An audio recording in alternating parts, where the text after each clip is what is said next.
മുസ്തൂസ് ഫാമിലിയുടെ പുതിയൊരു വീഡിയോയിലേക്ക് എല്ലാവർക്കും സ്വാഗതം.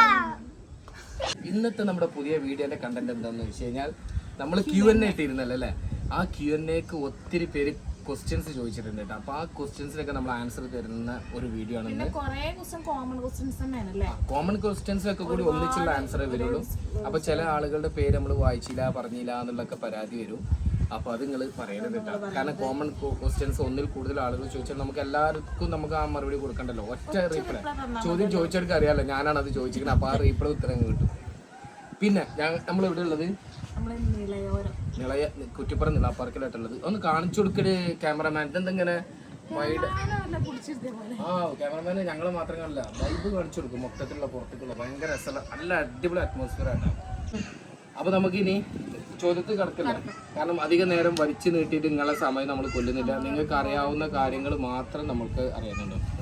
ഫസ്റ്റ് ക്വസ്റ്റ്യൻ വന്നിരിക്കുന്നത് ലക്ഷദ്വീപിൽ എപ്പോ വരും? ഇപ്പൊ അടുത്ത ലക്ഷദ്വീപിൽ നിന്ന് ഒരു 3-4 ഇടയ്ക്കിടയ്ക്ക് ആ ചോദ്യങ്ങൾ നമുക്ക് വരാറുണ്ട്. ഇനി അപ്പൊ ഞങ്ങൾ എപ്പോഴെങ്കിലും ഒരു സമയത്ത് നമ്മള് ലക്ഷദ്വീപിൽ വരും. ലൈഷു എപ്പോഴെങ്കിലും നമ്മൾ പോകാൻ വേണ്ടിയുള്ള എന്നിട്ട് നമുക്ക് അറിയാം. രണ്ടാമത്തെ ക്വസ്റ്റ്യൻ ചോദിച്ചിട്ടുള്ളത് ഫാമിലി ലൈഫ് ഇത്രയും ഹാപ്പി ആവാനുള്ള കാരണം എന്താണ്? ഞാൻ കൊടുക്കുന്ന മനസ്സമാധാനം.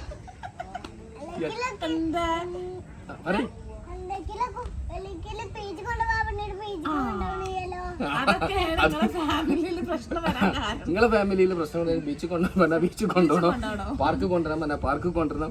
ഇതൊന്നും ഇല്ലെങ്കിൽ ഫാമിലി ലൈഫ് രസം ഉണ്ടാവും.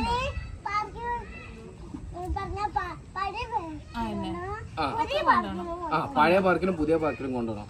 ഇല്ലാന്നുണ്ടെങ്കിൽ നിങ്ങളെ ഫാമിലി ലൈഫ് സെറ്റ് ആവില്ല. ഉള്ള കാര്യം ആദ്യം പറഞ്ഞില്ല തന്നെ. അതെ, അങ്ങനെ പ്രത്യേകിച്ച് കാരണങ്ങളൊന്നുമില്ല. നമ്മൾ എന്താ അറിയാം, ഇതൊരു ഈ സാധനം തന്നെ ഇതൊരു ഗിവ് ആൻഡ് ടേക്ക് ആണ്, കൊടുക്കൽ വാങ്ങൽ സംഭവമാണ്. നമ്മൾ എന്ത് കാര്യങ്ങളും ഓപ്പൺ ആയിട്ട് നമ്മുടെ ഭാര്യ ഭർത്താവിനോട് പറയാന്നുള്ളതാണ് ഏറ്റവും വലിയ കാര്യം. എന്തൊക്കെ ഇഷ്യൂസ് ഉണ്ടെങ്കിലും എൻ്റെ കമ്മ്യൂണിക്കേഷൻ ഗ്യാപ്പ് വരുമ്പോഴാണ് ഇതിലൊക്കെ ഇഷ്യൂസ് വരുന്നത്. പിന്നെ പ്രത്യേകിച്ച് നമ്മുടെ മക്കള് വളർന്നു വരുന്ന മക്കളോട് അതെ ആ കമ്മ്യൂണിക്കേഷൻ നമ്മൾ മക്കളോട് നിർത്തണം. ക്ലാസ് കഴിഞ്ഞ് വന്നിട്ടുള്ള വിവരങ്ങൾ ഇതിന് മുന്നിട്ടുള്ള കാര്യങ്ങൾ എല്ലാവരും അറിയണം. അതെ, നമ്മൾ എന്താ ചെയ്യുന്നത് നമ്മുടെ ആ നാല് ആളുകളാണ്. ഇപ്പം ഉമ്മയും ബാപ്പയും 2 മക്കളുമാണ് വീട്ടിലുണ്ടെന്നുണ്ടെങ്കിൽ അത് അവരറിയട്ടെ. നമ്മളറിയാത്തൊരു കാര്യം അവരറിയാത്തൊരു കാര്യം. പിന്നെ എല്ലാ കാര്യവും എല്ലാതും പറയാൻ പറ്റൂല, ഒളിച്ചേക്കേണ്ട കാര്യങ്ങളുണ്ട്. ഇനി ഞങ്ങൾ അത് പറഞ്ഞേക്കണ വെച്ചിട്ട് നിങ്ങൾ എല്ലാ കാര്യം പോയിട്ട് അവിടെ പോയിട്ട് കുമ്പസരിക്കാൻ നിൽക്കണ്ട. ചിലപ്പോൾ കുമ്പസരിച്ച് കഴിഞ്ഞാൽ പിന്നെ കാണാൻ പെരീക്ക് ഒരു ഓട്ടർഷ എങ്ങനെ പോണിട്ട്. അപ്പൊ എന്താന്ന് വെച്ചാൽ നിങ്ങളാണ് പോലും ഞാൻ എന്റെ വരിക്ക് പോകുന്നത്. അപ്പൊ അതിന് നിൽക്കണ്ട. അതും ഇതിന്റെ കൂട്ടത്തിൽ പറഞ്ഞുതരാം. അതൊരു അഡ്വൈസ് ആണ് കേട്ടോ. ഇനി അപ്പൊ അടുത്ത ചോദ്യം, എത്ര മന്തായി?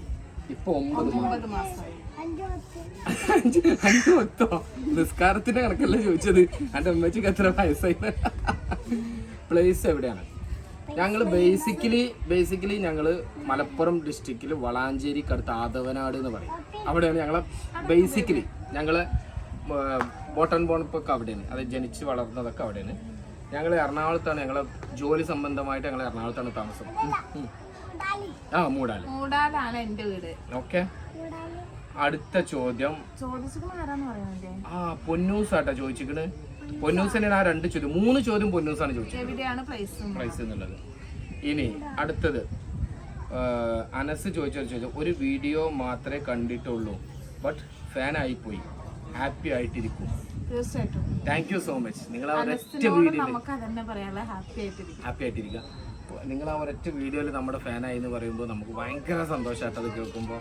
ബാക്കിയുള്ള വീഡിയോസൊക്കെ അനസ് നിർബന്ധമായിട്ടും പോയി കണ്ടോ. അതല്ലാതെ അവിടെ ഇരുന്നിട്ട് ചെയ്യാൻ ഒരൊറ്റ വീഡിയോ ഇരുന്നിട്ട് അത് മാത്രം കണ്ടാണ് അയച്ചിരിക്കാൻ നിൽക്കല്ലേ. പിന്നെ അടുത്ത ചോദ്യം, ഇത്ത സുഖമായി ഇരിക്കുന്നോ എന്നാണ് ഡേറ്റ് ഡോക്ടർ പറഞ്ഞത്. ചോദ്യം ചോദിച്ചത് മൻസൂറാണ് കേട്ടോ.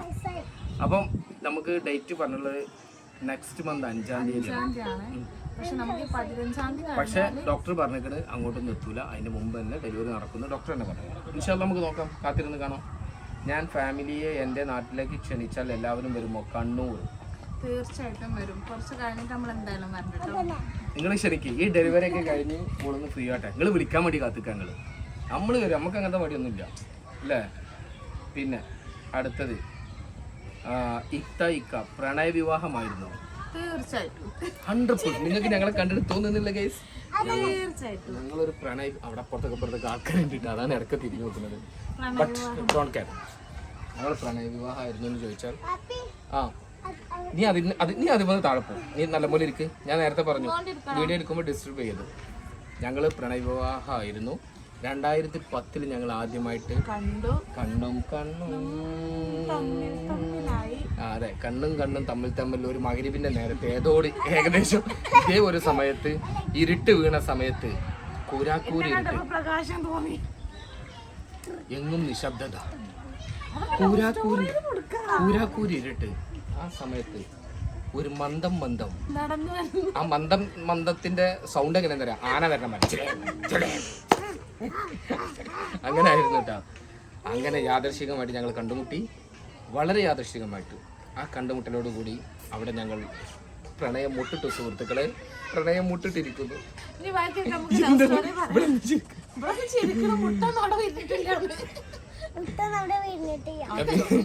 പിന്നെ അടുത്തത് ഇക്കാക്ക് എന്താണ് ജോലി, എവിടെയാണ് നിങ്ങൾ നിൽക്കുന്ന സ്ഥലം?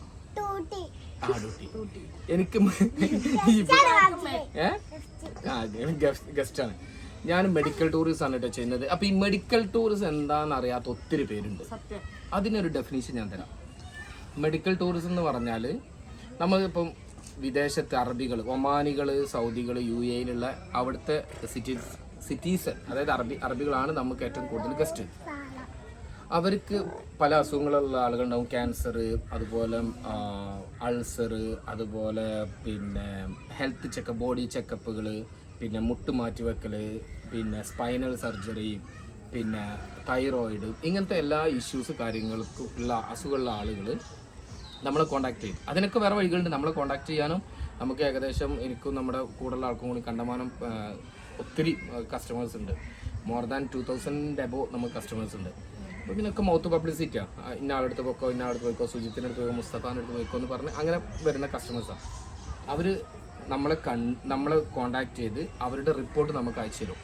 അവർ മുമ്പ് അവിടെ ഒമാനിൽ അല്ലെങ്കിൽ സൗദിയിലോ UAE എവിടെ കാണിച്ചിരുന്ന റിപ്പോർട്ട് നമുക്ക് അയച്ചു തന്നിട്ട് അവരുടെ അസുഖത്തിന് കേരളത്തിൽ എറണാകുളത്ത് ഏത് ഡോക്ടറാണോ ബെറ്റർ, ആ ഡോക്ടർക്ക് നമ്മൾ എന്ത് ചെയ്യും, ബെറ്റർ ഡോക്ടർക്ക് നമ്മൾ സജസ്റ്റ് ചെയ്യും. ഈ പേപ്പർ ഇത് അയച്ചു കൊടുക്കും ആ ഹോസ്പിറ്റലിലേക്ക്. അത് ചിലപ്പോൾ രാജഗിരി ആവാം, ലേക്ക് ഷോർ ആവാം, ആസ്റ്റർ ആവാം, വെൽകെയർ ആവാം, അമൃത ആവാം, അതല്ലെങ്കിൽ നമ്മൾ ആയുർവേദ ട്രീറ്റ്മെൻറ്റ് എടുക്കുന്ന അങ്ങനത്തെ കേസെന്നുണ്ടെങ്കിൽ അതിലോട്ടാവാം. എന്നിട്ട് അത് അവർക്ക് അയച്ചു കൊടുത്തതിന് ശേഷം എന്ത് ചെയ്യും, ബേബി എന്താണ് അതിൻ്റെ മരുന്ന് ഇടിഞ്ഞു പോയി താവില്ല ആയിക്കോട്ടെ. അപ്പം അത് അയച്ചു കൊടുത്തതിന് ശേഷം അവിടുന്ന് ആ ട്രീറ്റ്മെൻറ്റിനനുസരിച്ചുള്ള കൊട്ടേഷൻ മേടിച്ച് കൊട്ടേഷൻ തിരിച്ചയച്ചു കൊടുത്ത് അതിന് ശേഷം അവർക്ക് വിസ ഇൻവിറ്റേഷൻ അയച്ചു കൊടുത്ത് അവർ ടിക്കറ്റ് എടുത്ത് അവരിങ്ങോട്ട് വരും. ബേബി പ്ലീസ് ഡോണ്ട് ഡിസ്റ്റർബ്, ഇടക്കോളം പഠിപ്പിച്ചില്ലെങ്കിൽ ശരിയാവില്ല. അപ്പം അത് അയച്ചു കൊടുത്തു കഴിഞ്ഞാൽ ഇവിടെ വന്ന് ഇവരവിടുന്ന് ട്രാവൽ ചെയ്ത് ഇവിടെ വന്നു കഴിഞ്ഞാൽ നമ്മൾ എയർപോർട്ടിൽ നിന്ന് പിക്ക് ചെയ്തതിന് ശേഷം അവർക്ക് വരുന്നതിന് മുമ്പ് അവരുടെ അക്കോമഡേഷൻ സാധനങ്ങളെല്ലാം ഇവിടെ സെറ്റ് ചെയ്ത് കൊടുത്ത് റെഡിയാക്കി പിന്നെ ഹോസ്പിറ്റലിൽ അവരെ കൂടെ പോകണം. അവർക്ക് ട്രാൻസ്ലേറ്റ് ചെയ്ത് കൊടുക്കണം. ഡോക്ടർക്ക് അറബി ട്രാൻസ്ലേറ്റ് ചെയ്ത് മലയാളത്തിൽ പറഞ്ഞു കൊടുക്കണം. അറബിനോട് ചോദിച്ചിട്ട് അങ്ങോട്ടും ഇങ്ങോട്ടും ഡോക്ടർക്കും അറബിക്കും ആണ്ടും കൊണ്ടും പറഞ്ഞു കൊടുക്കണം. അതന്നെ, വേറെ ഒന്നുമില്ല. അത് നേരത്തെ പറഞ്ഞതല്ലേ അത്.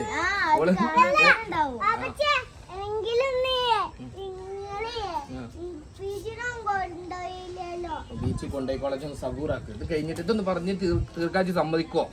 സമ്മതിക്കൂല. അപ്പം അങ്ങനെ കേട്ടോ. അപ്പോൾ അത് കഴിഞ്ഞ് അവർക്ക് റിട്ടേൺ അവരുടെ റിപ്പോർട്ടൊക്കെ മേടിച്ച് അവരിവിടുന്ന് തിരിച്ച് എന്താക്കുക പറഞ്ഞയക്കുക. അതിനിടയിൽ പർച്ചേസിങ് കാര്യങ്ങൾ അത് ഇത് ചിലപ്പോൾ മൂന്നാറ് ടൂറ് കാര്യങ്ങൾ അതൊക്കെ ഉണ്ടാവും. എല്ലാം നമ്മൾ ഹാൻഡിൽ ചെയ്യണം കേട്ടോ. അപ്പോൾ അതാണ് മെഡിക്കൽ ടൂറിസം. ഒത്തിരി പേര് അറിയാത്തവരുണ്ട്. അവർക്ക് അതിൻ്റെ ഡെഫിനേഷൻ മൊത്തത്തിൽ തന്നാണ്. അതിങ്ങനെ വലിയ വീഡിയോയിലൊക്കെ നമുക്ക് പറയാൻ പറ്റണം. അടുത്തത്, നിങ്ങളുടെ വരാനിരിക്കുന്ന ജീവിതത്തെക്കുറിച്ച് എന്താണ് പ്ലാൻ ഇനി അങ്ങോട്ട്? ആ ചോദ്യം നുസ്രത്താണ് ചോദിച്ചത്. മന്തി വാങ്ങാൻ തിന്ന ഇവിടുന്ന് അങ്ങോട്ടുള്ള പ്ലാനിങ് അത് മാത്രമേ ഉള്ളൂ. ഇന്ന് കഴിഞ്ഞു. അടുത്ത നിമിഷം നമുക്ക് ആയുസ്സുണ്ടോയെന്ന് അറിയില്ല. പിന്നെ നമ്മൾ ഭാവിനെ പറ്റി ചിന്തിക്കേണ്ട കാര്യമില്ലല്ലോ. പാസ്റ്റ് നമുക്ക് കിട്ടൂല, ഫ്യൂച്ചർ നമുക്ക് ആലോചിച്ചിട്ട് കാര്യമില്ല, പ്രസൻസ് മാത്രം. ഇപ്പം എന്താണോ അത് നമ്മൾ ആലോചിക്കുന്നു, തീരുമാനിക്കുന്നു, ജീവിക്കുന്നു, അത്രയും. ഫ്യൂച്ചറിനെ പറ്റിയ ഒരു പ്ലാനും ഇല്ല. അവിടെ ഒറ്റനാക്കരുത് ശരി. അടുത്ത ക്വസ്റ്റ്യൻ നമ്മൾ ചോദിച്ചിട്ടുള്ളത് നൈഹ എന്ന് പറഞ്ഞ ആളാണ് കേട്ടോ. ഡോക്ടർ തഹസീൻ നെടുവഞ്ചേരിയുടെ ആരെങ്കിലും ആണോ? ചെമ്പിക്കൽ കുളത്തോള ഫാമിലി ഉണ്ടോ? വൈഫിന് എന്താണ് ജോബ്? 3 ചോദ്യങ്ങളാണ് ചോദിച്ചിട്ടുള്ളത്. ഡോക്ടർ തഹസീൻ നെടുവഞ്ചേരി നമ്മളെ നെടുവഞ്ചേരിക്കാരനാണ്. നെടുവഞ്ചേരിക്കാരനാണ്. പക്ഷെ നമുക്ക് അങ്ങനെ ഡീപ്ലി അല്ലെങ്കിൽ ഒരു അത്ര വലിയ റിലേഷൻഷിപ്പ് നമ്മൾ അവരായിട്ടില്ല. നമ്മൾ ഡോക്ടറെ അടുത്ത് കൺസൾട്ട് ചെയ്യാൻ പോകുമ്പോൾ കാണാറുണ്ട്. തഹസീൻ നെടുവഞ്ചേരി, ഞങ്ങൾ നെടുവഞ്ചേരിയാണ്, അങ്ങോട്ടും ഇങ്ങോട്ടും സംസാരിച്ചിട്ടുണ്ട് ഒരു തവണ. അതൊന്നും അങ്ങനെ ഉപ്പാനെ അവിടെ കാണിക്കാൻ പോയിട്ടുണ്ട് കേട്ടോ, കാർഡിയോളജി. പിന്നെ കുളത്തോളെ നമ്മുടെ അവിടെ ഒരു നാസറോ അയാളെ നമ്പറിൻ്റെ കയ്യിലുണ്ടായിരുന്നു, പുള്ളിയും പോയി. നമുക്ക് അവിടെ ഫാമിലി ഇല്ല, പക്ഷേ നെടുവഞ്ചേരിക്കാർ അവിടെ ഉണ്ട്, ആ ഭാഗത്തുണ്ട്. ഞങ്ങളൊക്കെ ബാപ്പ ഇവിടുന്ന് വന്നതാണ്, ഇവിടുന്ന് രണ്ടത്താണി കൽപ്പഞ്ചേരി ആ ഭാഗത്തു നിന്ന് വന്നതാണ് ഞങ്ങൾ. എൻ്റെ വല്യപ്പ അവിടുന്ന് വന്നതാണ്. അപ്പം അതിനുള്ള ക്ലാരിറ്റി ആയി തോന്നുന്നു. വൈഫിന് എന്താ ജോലി? ഓള് അംബാനിയുടെ ജോലിക്കാരി കേട്ടോ, സീരിയസ്ലി ഇപ്പം ലീവിലാണ്. അടുത്തത്, സോഷ്യൽ മീഡിയയിലേക്ക് ഇറങ്ങാനുള്ള കാരണം ആരുടെ ഐഡിയ ആയിരുന്നത്? അത് നല്ലൊരു ചോദ്യമാണ്. ഇവിടെ നിൽക്കടി, അതാരെ ചോദിച്ചതെന്ന് നോക്കണ്ട. ഫർസു. അപ്പം സോഷ്യൽ മീഡിയയിലേക്ക് ഇറങ്ങാനുള്ള കാരണം എന്താണെന്ന് വെച്ചാൽ നമ്മളൊന്നും ഐഡിയ അല്ല. ആ സാധനം എൻ്റെ ഐഡിയ അല്ല, ഇവളുടെ ഐഡിയ അല്ല, ഇവളുടെ ഐഡിയ അല്ല, ഇവളുടെ ഐഡിയ അല്ല. എൻ്റെ ഒരു കസിൻ ഉണ്ട്, അവൻ്റെ ഐഡിയ ആണ്. മുത്തു എന്ന് പറയും, സുഹൈൽ SRT. അന്ന് ഇവള് കൊച്ചു കുഞ്ഞേനെ, അതായത് ഏകദേശം ഒരു കോവിഡിന് സമയത്ത് LKG സമയത്തായിരുന്നു. ആ സമയത്തായിരുന്നു. ഇപ്പത്തെ ഇഷ്വബിയുടെ പ്രായമായിരുന്നു. ആ സമയത്ത് അവന് ചുമ്മാ അങ്ങനെ, കാരണം ഇവള് ഇച്ചിരി സ്മാർട്ട് ആയതുകൊണ്ട് അവനെ അങ്ങനെ വീഡിയോ എടുത്ത് സ്റ്റാർട്ട് ചെയ്തതാണ്. ആ സ്റ്റാർട്ട് അവിടുന്ന് തുടങ്ങിയതാണ്. അവിടുന്ന് തുടങ്ങി പിന്നെ അത് ഞാൻ ഗൾഫിൽ പോയി, പിന്നെ അത് ഡ്രോപ്പ് ചെയ്ത് തിരിച്ചു വന്ന് വീണ്ടും ആരില്ല, വീഡിയോ ഒന്നും ചെയ്യാനൊന്നും ആരും ഇല്ലാണ്ടല്ലോ. അങ്ങനത്തെ ഒരു അവസ്ഥയിൽ വന്നപ്പോഴാണ് ഇത് ഡ്രോപ്പ് ഔട്ട് ആയി. പിന്നെ ഇപ്പൊ ഞാൻ 2020 തൊട്ട് 21 ടിക്ടോക്കിൽ അത്യാവശ്യം റീച്ച് ഉണ്ടായിരുന്നു. ടിക്ടോക്ക് ബാൻ ചെയ്തു, പിന്നെ നമ്മളിപ്പോ ഇൻസ്റ്റയിൽ ഇങ്ങനെ ഇപ്പം റീച്ച് ആയിട്ടുള്ളൂ. അപ്പൊ അത് നമ്മുടെ ഐഡിയ അല്ല, നമുക്കുള്ള ക്രെഡിറ്റ് അല്ല, സുഹൈൽ SRT മാത്രമുള്ള ക്രെഡിറ്റ് ആണ്. അല്ല നമ്മളൊരു പ്ലാനിങ്ങോട് കൂടി ഒന്നും നമ്മൾ ചെയ്തതല്ല കേട്ടോ. അത് അങ്ങനെ ആയി പോയതാ. നിങ്ങളെ മാരേജ് ഏത് ഇയറിലായിരുന്നു? 2014 നമ്മുടെ മാരേജ്. അത് ശരിക്കും പറയുമ്പോൾ ഓളം മൂത്ത് നോക്കിയില്ലെങ്കിലേ ചിലപ്പം പണി കിട്ടും, തെറ്റിപ്പോയിട്ടുണ്ടെന്നുണ്ടെങ്കിലേ. 2014 ഓഗസ്റ്റ്.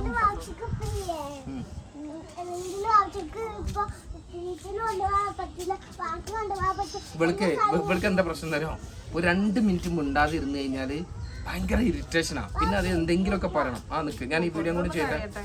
പിന്നെ താത്താക്ക് എത്ര മന്തായി അത് പറഞ്ഞു. പിന്നുള്ളത്, ഓണം ഫെസ്റ്റിവൽ നിങ്ങളുടെ വീട്ടിൽ വരുമോ പ്ലീസ്? ഞങ്ങൾ ഒന്നാമത് ഇവരുടെ അവസ്ഥ എങ്ങനെ ആയതുകൊണ്ടാട്ടോ നമ്മൾ എവിടെയും പോവാത്തത്. ഓക്കെ, പിന്നെ അങ്ങനെ കഴിഞ്ഞാൽ പിന്നുള്ള ചോദ്യം, ബ്രോൻ്റെ ഫാമിലിക്ക് സുഖമല്ലേ? സുഖമാണ്. ബ്രോ എവിടെയാ വർക്ക് ചെയ്യുന്നത്? എറണാകുളത്താണ്. പിന്നെ അത് നമ്മൾ പറഞ്ഞല്ലോ, ബാപ്പ ഭയങ്കര മടിയനാണല്ലേ? എന്നെക്കുറിച്ചാണ്. ബാപ്പാക്കൊരു മടിയില്ല, ബാപ്പ പൊളിയാണ്, സെറ്റാണ്. അപ്പോൾ അങ്ങനെ കുറേ കോമൺ ആയിട്ടുള്ള കുറേ ക്വസ്റ്റ്യൻസ് നമുക്ക് വന്നിട്ടുണ്ട്. അപ്പോൾ അതൊന്നും നമ്മൾ വായിക്കുന്നില്ല. പിന്നെ നമുക്ക് പറയാനുള്ളത്, റുബിയുടെ വീട് എവിടെ? റുബിയ. അപ്പോൾ മക്കളുടെ സ്കൂള് എന്ത് ചെയ്തു?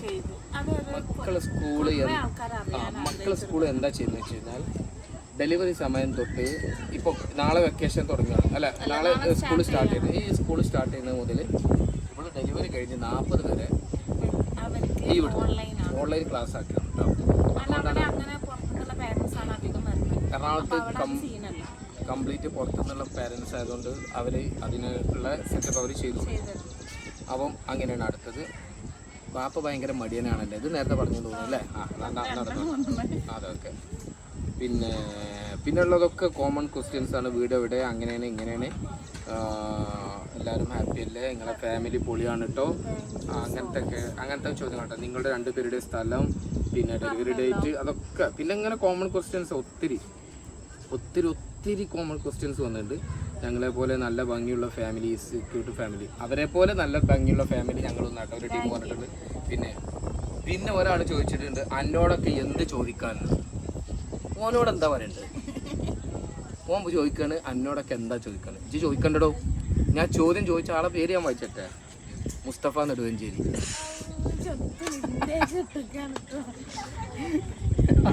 മുസ്തഫ നെടുവഞ്ചേരി. അപ്പം ഗൈസ് അങ്ങനത്തെ കുറേ ക്വസ്റ്റ്യൻസ് ആണ്, കോമൺ ആയിട്ടുള്ള ക്വസ്റ്റ്യൻസ് ആണ് കൂടുതൽ. അതുകൊണ്ടാണ് നമ്മൾ ഈ വീഡിയോ ഇത്ര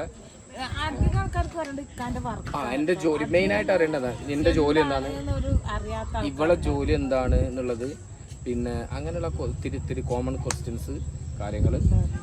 അപ്പോൾ നിങ്ങളുടെ സംശയങ്ങളും പ്രശ്നങ്ങളൊക്കെ ദൂരീകരിച്ചിരിക്കുന്നു എന്ന് ഓൾമോസ്റ്റ് ഒക്കെ ആയി. പിന്നെ ഉള്ളത് ഇതാണ് റിപ്പീറ്റഡ് ക്വസ്റ്റ്യൻസ് ആണ്. അതുകൊണ്ടാണ് ഓൾമോസ്റ്റ് ഞാൻ നോക്കുമ്പോൾ 160 ചില്ലാം ക്വസ്റ്റ്യൻസ് ഉണ്ട്, 160 ചില്ലാം ക്വസ്റ്റ്യൻസ് ഉണ്ട്. അതിൽ ഓൾമോസ്റ്റ് ക്വസ്റ്റ്യൻസ് ഒക്കെ റിപ്പീറ്റഡ് ആണ്. അപ്പൊ നമ്മൾ അതുകൊണ്ടാണ് എല്ലാവർക്കും കോമൺ ആയിട്ട് ഒറ്റ ആൻസർ പറഞ്ഞത്. ചോദിച്ചോളിട്ടാ, അത് പിന്നെ ഒരു ക്യൂ ഉണ്ട്. ഇനി അടുത്തത് എന്താണെന്ന് വെച്ച് കഴിഞ്ഞാൽ നിങ്ങൾ നമ്മൾ സപ്പോർട്ട് ചെയ്യുക, വീഡിയോ ഷെയർ ചെയ്യുക, കമന്റ് ചെയ്യുക, ലൈക്ക് ചെയ്യുക, ഇൻസ്റ്റാഗ്രാമിൽ നിങ്ങൾക്ക് അഭിപ്രായം പറ. ഒരു വീഡിയോ നിങ്ങൾ കാണുമ്പോൾ അതിൽ എന്താണ് പോരായ്മ അല്ലെങ്കിൽ ഞങ്ങൾ എന്താണ് ഇമ്പ്രൂവ് ചെയ്യുന്നത് അത് നിങ്ങൾ പറയും. എന്നിട്ട് ഓളോട് പറഞ്ഞാൽ ഇങ്ങോട്ട് പറയണ്ട, ഓൾ ഇമ്പ്രൂവ് ചെയ്തു വെറുതെ പറയാം. അപ്പം നിങ്ങൾ പറഞ്ഞോളൂ, നിങ്ങളുടെ അഭിപ്രായങ്ങൾക്കാണ് നമ്മൾ മാന്യത നൽകുന്നത്. നിങ്ങളുടെ അഭിപ്രായങ്ങൾ അനുസരിച്ചാണ് നമുക്ക് വീഡിയോ ചെയ്യാനും. Thank you so much. എത്ര ഇതൊക്കെ പിന്നെ അപ്പൊ എന്താണ് കിട്ടാത്തത്? അപ്പൊ നിങ്ങളൊരു കാര്യം ചെയ്യുക, നിങ്ങൾ മാക്സിമം നമ്മളെ സപ്പോർട്ട് ചെയ്യുക. അവളുടെ ഡെലിവറി ഡേറ്റ് ആയി തുടങ്ങി, ഈ മാസം പകുതിയൊക്കെ ആകുമ്പോഴേക്ക് അത് നടക്കും. അപ്പോൾ പിന്നെ നമ്മളെല്ലാ അപ്ഡേഷനും ഇൻസ്റ്റാ വഴി യൂട്യൂബ് വഴിയൊക്കെ നമ്മൾ അറിയിക്കും. പിന്നെ പിന്നെ ഇങ്ങനെ പറയുന്നുണ്ട്, ഐഷുവിന്റെ പഴയ വീഡിയോസിന്റെ കമന്റിന് ഇപ്പോഴും ഇങ്ങനെ വന്നുകൊണ്ടിരിക്കുകയാണ്, കൊച്ചു ഓവറാണ്.